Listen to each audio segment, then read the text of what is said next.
Hi friends, my name is Host Eric, and sometime back I made a video about the crocodile river question, which is kind of a classic ethics class question. A classic ethics class question about like how a person's values play out. It could also be informative. People's answers could be informative about their type and typological matters as well. And when I was reading this story and working with a student on it the other day, and we were talking about it afterwards, and I was kind of summarizing the components of the story to her, it occurred to me that this story by Jack London called The Wit of Porportuk, I'm going to call him Porportuk, okay, is an excellent example of another kind of crocodile river question. So I'm going to ask the question now, and you're basically going to think to yourself a couple of questions. One, who's most to blame for this whole sordid affair? Just as with the Crocodile River story, who ought we condemn most, I guess, is one kind of question. But the second question is more of a binary one. Did the elders of Tribe 2 make the right ruling? Okay, so here's the story in a condensed form. If you want to read the full story, I will put the link up to this PDF, free PDF of this Jack London book. And you can check it out for yourself. It's an interesting story. Okay, so here's the story. Elsu is a young maiden, Indian girl, and her father is named Klakina. And Elsu's father is an old Indian chief living in the ways of the Indians prior to the arrival of the Europeans, but also in the ways post the arrival of Europeans. So he had possession of ownership of certain gold mines and such that paid him some amount of money, and he started living very high on the hog. And as a chief, he invited all the members of the tribe to live like he was as well. And pretty soon he had run out of the money that he had to start out with and began borrowing money from another Indian in the tribe, Porportuk, who it was very much more in the ways of the white man regarding capitalism and stuff, right? So Porportuk continues lending Klakina money for years until Klakina has $16,000 in debt. Then when Klakina is on his deathbed, Porportuk says, well, I need to collect that debt. And Klakina says, well, I have nothing.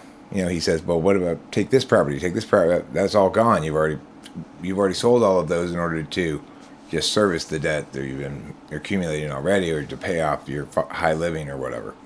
So Klakina says, well, I'll have to pay off your debt in the next world. And Porportuk says, I'm sorry, I don't accept payment of debt in the next world. I only accept it in this world. So then Klakina dies. Then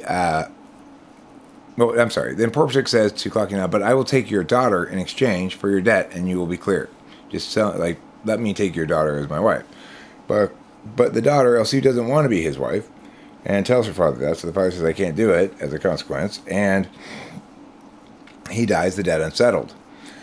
However, the elders of Tribe 1 rule that Elsu must pay the debt, or her father will wander eternally as a unsettled ghost. And so after a full winter of the debt going unpaid, Elsu finally says, fine, I will settle the debt with you, Porportuk, but I will not settle it in the way that you say, by becoming your wife. Instead, I will become anybody else's wife.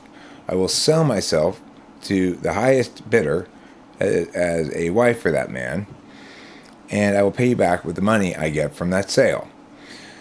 So she's a very attractive young maiden, highly desired by the various parties, and when she has this sale, which she has in the town square, in fact, there are various bidders for her. But among them is Porportuk.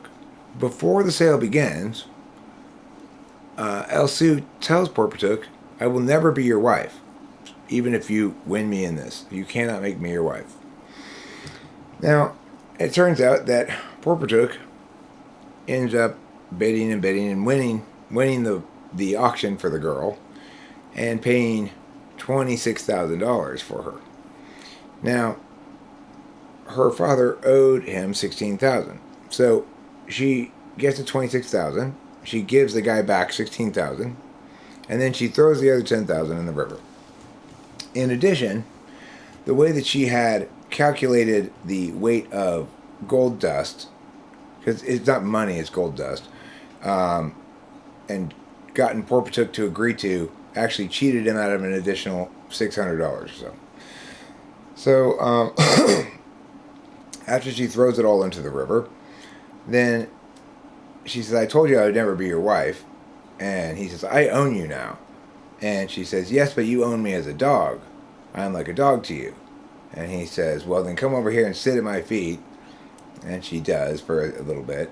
But then she says, as you know, if you own a dog may run away. And if you want to get them back, you're going to have to catch them. And then she begins to run away. But Porportuk is more persistent than she expects. And in fact, Porportuk and his men chase her and her boyfriend, a coon, who she's run off with, to across Canada for quite some time, until finally they catch up with Elsu and a coon when they're in the company of tribe number 2. And when it becomes obvious to Porportuk that Elsu will not give in and come back with him, or otherwise agree to be his wife, he says, fine, I hereby give at no cost to a coon this girl, Elsu. And then he shoots Elsu before anybody can realize what he's up to. He takes out his gun and shoots both of Elsu's feet, and says, "This is good. This will be helpful for you. She has a tendency to run away." And then the elders of Tribe 2 rule that, in fact, this was justified, and that Porportuk is free to go, and it was okay. Additionally, it should be stated that the elders of Tribe 2 knew all the story of what had happened before making their ruling. So the question then is, was that actually a just outcome for Porportuk to shoot Elsu's feet, and if so, why, and if not, why? So to the extent that people want to comment their answers to this question, I think those answers might be revelatory about type. I'm considering busting out maybe an abbreviated, if I can cut it down a bit, version of this story into typing sessions, but I'm not sure. Like I've never actually used the Crocodile River story in a typing session. It kind of takes a long time to set up, But if I had it out on paper, written all out, the details of it, perhaps I could incorporate it. And I would be curious to see how people's responses end up correlating with at least their own self-perception of type. I would expect FI polar people to answer in ways that are different. If you have critiques of whatever parties are here. Now, it should also be noted regarding a coon that he stated before the sale that he would kill any man who purchased her, but that didn't dissuade people from bidding on her. But instead of following through on his threat, he ran off with her. How much that factors into the matter is up to you. So I'm curious to get your comments on it, and I will make a follow-up video later where I read through a lot of those comments and discuss what they may mean in terms of cognitive function of the person commenting, cognitive function, value biases, or at least, what values are absolute and instrumental and stuff like that. So thanks for watching, and I hope you enjoyed this video. I know it's a little longer than I hoped it would be, but, well, there you have it.